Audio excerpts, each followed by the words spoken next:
All right, it's Tuesday, July 2nd, just following up on Netflix. You can see it's continuing higher here. I bought it at the lower blue line. I just scaled out here about 4 points higher. I bought the stock at 676.48. I just scaled out at 680 to set up a no-risk trade. So it kind of lowers my break-even stop to down here, midpoint of the first bar. And now I get to see directionally if it goes one push up, pause, second push up for some nice gains on the day. Eventually, I'll raise that, stop to the second half of the trade up near entry. So I'll do no worse than a small gain on this trade. Hopefully it'll go a lot higher. We discussed that on the daily chart that you did have a potential hammer bar if opening price action was going to lead you to a buy signal, which it did.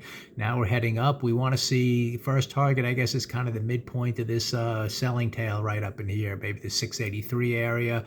Ultimately, the target is up here, but if this stock kind of can't work up to that target and eventually rolls over to the downside, we could be taking out, the liquidity that's formed with these two hammer bars down here. So, the trend's definitely up on this one.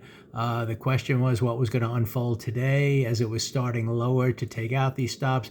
As it turns out, opening price action started above the midpoint of the prior day, paused a little bit early, and then broke out to the upside on a nice pattern. So definitely a trade to try to the upside. Now we get to see if it kind of reaches these targets up here.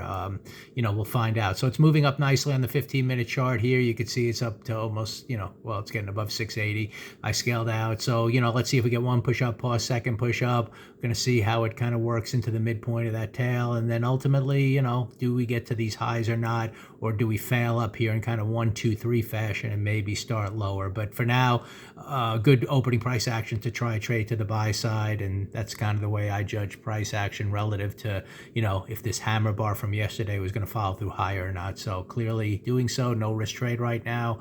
Hopefully it'll end up, moving nice and strong, like I said, to the top of this area.